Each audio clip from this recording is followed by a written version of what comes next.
حضرت عمر کوئی معمولی شخص ہے. حضرت عمر رضی اللہ تعالیٰ عنہ جب کوئی تمنا ظاہر کرتے ہیں, اللہ کے نبی صلی اللہ علیہ وسلم میری تمنا ہے کہ مقام ابراہیم پر 2 رکعت نماز پڑھی جائے.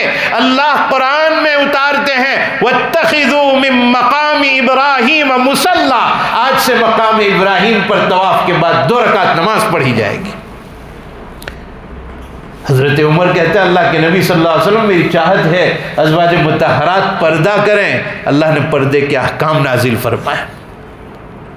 حضرت عمر کان یجری الحق علی لسان عمر, حضرت عمر کی زبان پر حق ہمیشہ جاری ہوتا تھا.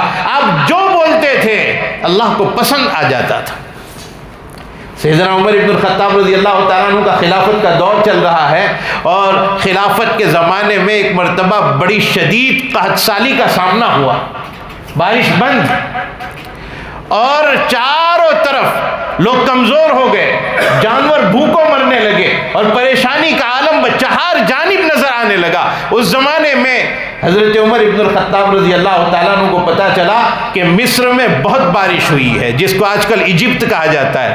بڑی بارش ہوئی ہے اور بڑی پیداوار ہوئی ہے. مصر اسلامی حکومت میں تھا اس وقت. حضرت عمرو ابن العاص رضی اللہ تعالیٰ عنہ اس وقت وہاں کے ذمہ دار تھے, گورنر تھے. حضرت عمر ابن الخطاب رضی اللہ تعالیٰ عنہ نے خط لکھا مصر کے گورنر, اپنے ساتھی, اپنے دوست حضرت عمرو ابن العاص رضی اللہ تعالیٰ عنہ کو کہ اے عمرو ابن العاص, مجھے پتا چلا ہے مصر میں بڑی بارش ہوئی ہے, آپ میرا خط ملتے ہی مدینے کے لوگوں کے لیے غلہ بھیجیے, یہاں لوگ بھوکوں مر رہے ہیں. حضرت عمر ابن الخطاب رضی اللہ تعالیٰ عنہ کا ایک خط مصر پہنچا, اور وہاں کے گورنر صحابی رسول حضرت عمرو ابن العاص رضی اللہ تعالیٰ عنہ نے جب وہ خط پڑھا تو جواب بھیجا, اے عمر میں فوراً غلہ بھیجتا ہوں, اتنا زیادہ بھیجوں گا کہ سارے مدینے اور مدینے کے اطراف کے لوگوں کو وہ سیراب کر دے گا, اور اتنی زیادہ مقدار میں بھیجوں گا کہ اگر اس کا ایک اونٹ مدینہ پہنچ جائے گا تو آخری اونٹ مصر میں تیار ہو رہا ہوگا روانہ ہونے کے لیے. اتنا لمبی مقدار اس زمانے میں اونٹوں سے سفر ہوتا تھا, اور مصر سے لے کر مدینہ تک 1 مہینے میں مسافت. گویا وہ یہ کہنا چاہ رہے تھے عمرو ابن العاص پورا راستہ میں اونٹوں سے بھر دوں گا, اتنی مقدار میں غلہ بھیجوں گا. اور واقعتاً بڑی مقدار میں غلہ بھیجا, اور مدینہ اور مدینے کے اطراف میں اعلان ہو گیا کہ بھئی غلہ لینے کے لیے آ جاؤ, تقسیم ہو رہا ہے. حضرت عمر تقسیم کر رہے ہیں اور سب خوش ہو رہے ہیں. کوئی عمر کے دسترخوان پر بیٹھ کر کھا رہا ہے, کوئی اپنی بوریے میں بھر کر لے کر جا رہا ہے, اور اتنے میں ایک آدمی جنگل کے کنارے پر چلا گیا تھا بیچارہ, قحط سالی کا مارا ہوا, پریشان حال تھا, اور کسی جانے والے نے اسے بتلایا کہ بھئی اب تو ضرورت پوری ہو رہی ہے, حضرت عمر کے یہاں غلے کا انتظام ہو چکا ہے اور وہ تقسیم کر رہے ہیں. تو وہ آدمی خوش ہو گیا کہ چلو میں بھی چلتا ہوں, مجھے بھی مل جائے گا. اس کے پاس ایک بکری تھی, اس نے سوچا کہ میں اگر چلا گیا بکری کو چھوڑ کر تو درندے اس کو کھا جائیں گے, کوئی نقصان پہنچا دے گا, میں اس کا کیا کروں. تو انہوں نے سوچا کہ پہلے میں بکری کو ذبح کرتا ہوں اور اس کا گوشت کھا لوں, تاکہ کچھ میرے اندر بھی قوت پیدا ہو جائے, چلنے کی سکت پیدا ہو جائے, طاقت پیدا ہو جائے, اور اس کے بعد میں چلوں گا حضرت عمر کے پاس. لیکن انہوں نے جیسے ہی بکری ذبح کی آنکھوں سے پانی نکل آیا, آنسو نکل آئے. اس بات پر رونا آ گیا کہ جب جانور کو ذبح کیا جاتا ہے خون کا فوارہ چھوٹتا ہے, اس اللہ کے بندے نے جب بکری کو ذبح کیا ایک قطرہ خون کا اس کے اندر سے نہیں نکلا. قحط سالی کا یہ عالم تھا کہ بکری کا وہ خون ختم ہو چکا تھا, خشک ہو چکا تھا. وہ آدمی بیچارہ رو پڑا کہ اس بکری کو میں کیا کروں گا, اور اب میں کیا کھاؤں گا, میں کیسے جا سکوں گا. روتے روتے وہیں بیچارہ نڈھال ہو کر سو گیا. آنکھ لگ گئی اور خواب میں سرکار دو عالم صلی اللہ علیہ وسلم کا دیدار ہوا, اور حضور اکرم صلی اللہ علیہ وسلم فرماتے ہیں اے اللہ کے بندے بیدار ہو جاؤ, جاؤ مدینہ پہنچ جاؤ, اور عمر ابن الخطاب کو جا کر کہنا عمر میں تو تمہیں بڑا عقل مند سمجھ رہا تھا, میرا پیغام پہنچاؤ. عمر کو کہو کہ عمر میں تو تمہیں بڑا عقل مند سمجھتا تھا, کیسی غلطی کر بیٹھے. وہ آدمی بیدار ہو گئے اور بیدار ہو کر مدینہ منورہ کی طرف گرتے پڑتے جا رہے ہیں، کمزور ہے، لیکن حضور اکرم صلی اللہ علیہ وسلم کا پیغام لے کر جا رہے ہیں۔ حضرت عمر کے گھر کے پاس پہنچ گئے، دروازے کو دستک دی، پوچھا کون؟ تو جواب ملا میں اللہ کے نبی صلی اللہ علیہ وسلم کا پیغام لے کر آپ کے پاس آیا ہوں۔ حضور کا پیغام۔ حضرت عمر کے کان میں جیسے ہی آواز پڑی، کھلے پیر دوڑتے ہوئے اس آدمی کے پاس آ، بتاؤ میرے آقا نے کیا کہا ہے، کیا کہا ہے، کیا پیغام لے کر آئے ہو؟ انہوں نے سنایا۔ حضور صلی اللہ علیہ وسلم نے کہا عمر میں تو تمہیں بڑا ہوشیار سمجھتا تھا، کیسی غلطی کر بیٹھے۔ حضرت عمر پریشان ہو گئے، بڑے بڑے علماء کو جمع کیا، صحابہ کو جمع کیا اور لوگوں کو جمع کر کے کہنے لگے، عمر ابن الخطاب رضی اللہ تعالیٰ عنہ، اے لوگوں میں تم سے کہا کرتا ہوں میری غلطی ہو جائے مجھے بتلا دیا کرو، میری غلطی ہو جائے مجھے روک دیا کرو، مجھے ٹوک دیا کرو، مجھ سے یقیناً کوئی غلطی ہوئی ہے اور تم لوگوں نے میری غلطی نہیں بتلائی۔ سارے لوگ سوچ رہے ہیں عمر سے کیا غلطی ہوئی، عمر سے کیا غلطی ہوئی، کون سی ایسی مسٹیک ہو گئی کہ اللہ کے نبی صلی اللہ علیہ وسلم ناراض ہو گئے؟ کسی کے سمجھ میں نہیں آ رہا۔ ایک صحابی اخیر میں بیٹھے ہوئے تھے، انہوں نے کھڑے ہو کر کہا عمر ایک غلطی مجھے سمجھ میں آئی، ایک غلطی مجھے سمجھ میں آئی۔ کہا بولو بولو جلدی بولو، کون سی غلطی ہوئی ہے؟ میں معافی مانگ لوں گا اللہ تعالیٰ سے، میرا نبی مجھ سے راضی ہو جائے گا۔ وہ صحابی کہنے لگے عمر حضور یہ بتلانا چاہتے ہیں کہ عمر کو جا کر یہ کہہ دو کہ قحط سالی کے موقع پر اللہ سے مانگنا چاہیے تھا، مصر خط نہیں لکھنا چاہیے تھا، اللہ سے سوال کرنا چاہیے تھا۔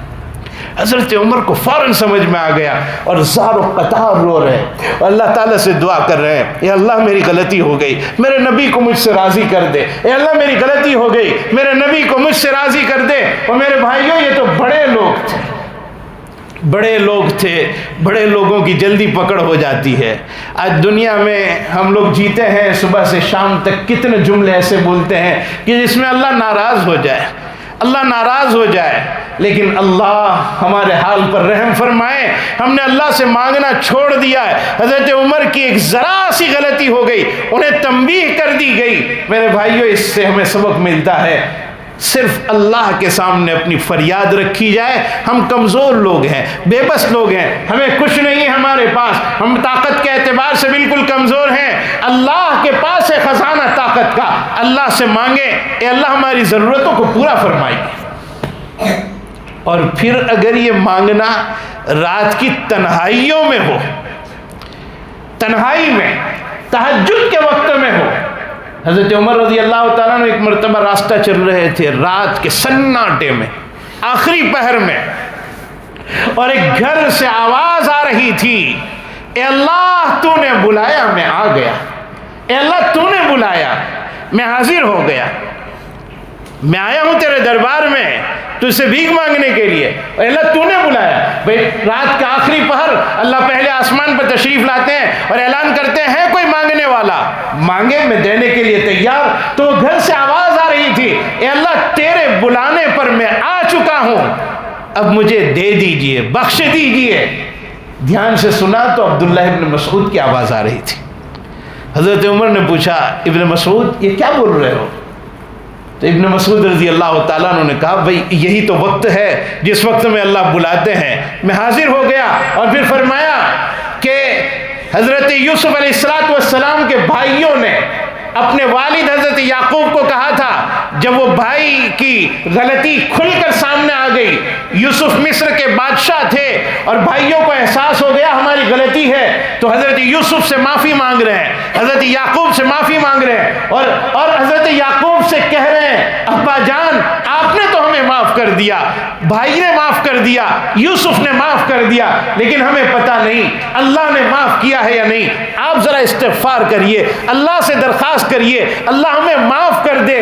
تو حضرت یعقوب علیہ السلام نے کہا کہ سوف استغفر لکم، میں ان قریب تمہارے لیے دعا کروں گا، مغفرت طلب کروں گا۔ اور روایتوں میں ملتا ہے کہ حضرت یعقوب نے دعا مانگنے کے لیے جمعرات کی رات کا انتخاب کیا، جمعرات کی رات میں، یعنی جمعہ اور جمعرات کے بیچ کی رات میں آدھی رات کے گزرنے کے بعد دعا کا اہتمام کیا، اس سے معلوم ہوتا ہے تہجد میں دعائیں قبول ہوتی ہے، اور وہ تہجد کی رات اگر جمعرات اور جمعہ کے بیچ کی ہو، آدھی رات کے گزرنے کے بعد، تو پھر تو سونے پہ سہاگا لگ جاتا ہے۔ تو میرے بھائیوں، دعاؤں کا بہت اہتمام کیا جائے، بڑا اہتمام۔ ہمارے اکابرین جتنے بڑے بڑے لوگ گزرے ہیں، ان کے اپنے بچپن کے حالات میں جو باتیں خاص طور پر ملتی ہے وہ یہ کہ ہم نے جب ہوش سنبھالا، عمر 8 سال کی ہوئی، 10 سال کی ہوئی، جب ہم چلتے پھرتے ہو گئے اور کسی طرح باتیں سمجھنے لگے، تو وہ حضرات یہ کہتے ہیں جن کو اللہ تعالیٰ نے بڑا مقام دیا ہے کہ ہم نے 8-10 سال کی عمر میں ہر رات میں اپنے ماں باپ کو اللہ کے سامنے روتا ہوا پایا تھا۔ آج ہماری آنکھوں سے آنسو ختم ہو چکے ہیں، ہمارے دل میں نرمی باقی نہیں رہی، ہمارے آنکھوں میں آنسو نہیں آتے، رونا نہیں آتا ہے۔ اور میرے بھائیوں، باہر کے عالم میں اگر ہم اپنے آنکھوں کی حفاظت کریں گے، اللہ کے سامنے رونا آئے گا۔ اکابرین یہ کہتے ہیں، ہمارے بزرگوں نے کہا ہے کہ جب بازار میں، راستوں میں، سڑکوں پر آدمی بدنگاہی کرتا ہے، نامحرم لڑکیوں کو دیکھتا ہے، اللہ کے یہاں جو عذاب ہوگا وہ ہوگا، لیکن دنیا میں اللہ ایسی آنکھوں سے رونے کی طاقت کو چھین لیتے ہیں، انہیں پھر اللہ کے سامنے رونا نہیں آتا۔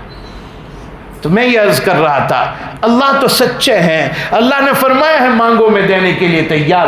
کیا بات ہے کہ ہماری دعا قبول نہیں ہوتی؟ پہلی بات یہ کہ ہم غفلت کے ساتھ دعا کرتے ہیں، غافل دل کی دعا قبول نہیں ہوتی۔ میں آخری بات کہہ کر اپنی بات کو ختم کرتا ہوں کہ حجاج ابن یوسف گشت کر رہا تھا، طواف کر رہا تھا کعبۃ اللہ کا، اور ایک آدمی ملا جو رو رہا تھا، نابینا تھا، اے اللہ مجھے آنکھیں دے دے، مجھے آنکھیں دے دے، مجھے آنکھیں دے دے، زار و قطار رویا چلا جا رہا تھا، بہت رو رہا تھا۔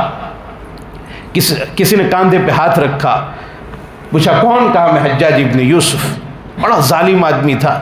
حجاج نے کہا میں کب سے تجھے روتے ہوئے دیکھ رہا ہوں، تیری آنکھیں تجھے ملی نہیں، میرے طواف کے 4 چکر باقی ہیں، طواف ختم ہونے سے پہلے اگر تجھے تیری آنکھیں نہیں ملی، تیری گردن اڑا دوں گا۔ تو وہ آدمی اللہ سے کہہ رہا، اللہ اب تو 2 چیزیں مانگتا ہوں، آنکھ بھی دے، میری حفاظت بھی فرما۔ طواف ختم ہوا، حجاج ابن یوسف نے اس کو بلایا، کہا کیا ہے؟ کہا میں دیکھتا ہو چکا ہوں، میری آنکھیں مجھے مل گئی۔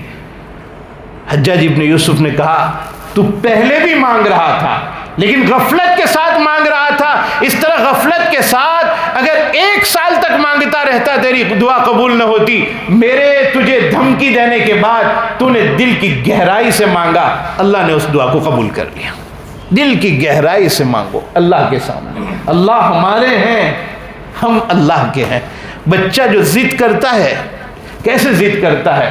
ابا سے پیسہ دے دو، پیسہ اس کو کوئی لینا دینا نہیں، کوئی مجھے دیکھ رہا ہے کیا کر رہا ہے، کوئی مجھے روتا ہوا دیکھ رہا ہے، باپ کا ہاتھ پکڑا ہے، دامن پکڑا ہے، پیسہ مانگ رہا ہے، ضد کے ساتھ مانگ رہا ہے۔ اللہ ہمارے ہیں، کبھی مانگنے کا طریقہ تو سیکھ لو، اس میں وہ لطف رکھا ہے جو مٹھائی میں اللہ تعالیٰ نے وہ مٹھاس نہیں رکھی جو اللہ سے مانگنے میں اللہ تعالیٰ نے رکھا ہے، لیکن کوئی طریقہ سیکھ تو لے، اللہ دینے کے لیے تیار۔ تو غافل دل کی دعا قبول نہیں ہوتی۔ نمبر 2، حرام مال پیٹ میں ہو، اللہ دعا قبول نہیں فرماتے ہیں۔ میں اکثر کہا کرتا ہوں، بجلی اگر حرام کی چل رہی ہے، ناجائز کنیکشن کے ساتھ چل رہی ہے، پنکھے میں ٹکرا کے دعا واپس آ جائے گی، اوپر آسمانوں پر نہیں جائے گی۔ حرام مال کے ساتھ دعا قبول نہیں ہوتی۔ نمبر 3، امر بالمعروف اور نہی عن المنکر چھوڑنے کے بعد دعائیں قبول نہیں ہوتی۔ ہم اپنے بچوں کو، اپنے رشتہ داروں کو، اپنے ماتحتوں کو بھلائی کا حکم دیتے رہیں، برائی سے روکتے رہیں، پھر دعا مانگیں، اللہ تعالیٰ یقیناً قبول فرمائیں گے۔ مضمون طویل ہے، کسی اور موقع پر انشاءاللہ اس کو ہم ذکر کریں گے۔ بہرحال ایک بات صرف خاص طور پر یہ بتلانا ہے، ہمیں ہمیشہ اللہ سے دعا کرنی ہے، لیکن اس وقت تو ہمیں اللہ سے اتنا مانگنا ہے، اتنا مانگنا ہے، اتنا مانگنا ہے کہ بس اللہ ہمارا بیڑا پار کر دے۔ حالات نازک سے نازک تر ہوتے چلے جا رہے ہیں، ہمارے پاس کچھ نہیں ہے سوائے ایک راستے کے، اور وہ راستہ دعا کا ہے۔ اور یاد رکھنا میرے بھائیوں، ایک ہے میں میرے لیے دعا کروں، میں اپنے بیٹے کے لیے دعا کروں، اپنی بچیوں کے لیے دعا کروں، اللہ قبول فرماتے ہیں۔ لیکن ایک ایسے آدمی کے بارے میں اور آپ دعا کریں جن کو پتہ نہیں ہے کہ میرے لیے کوئی دعا کر رہا ہے. ایسے لوگ جنہیں پتہ ہی نہیں ہے کہ میرے لیے کوئی دعا، جو ہمیں پہچانتے نہیں، ہم ان کو نہیں پہچانتے، ایسی دعا کبھی رد نہیں ہوتی. اللہ جب ہم کسی اور کے لیے مانگیں اس کے بعد اپنے لیے بھی مانگ لیں، جب ان کے لیے قبول ہوگی ہمارے لیے بھی قبول ہو جائے گی. اللہ عمل کرنے کی توفیق عطا فرمائے. یہ دعا ازمن و از جملہ جہاں آمین. بات وآخر دعوانا الحمدللہ.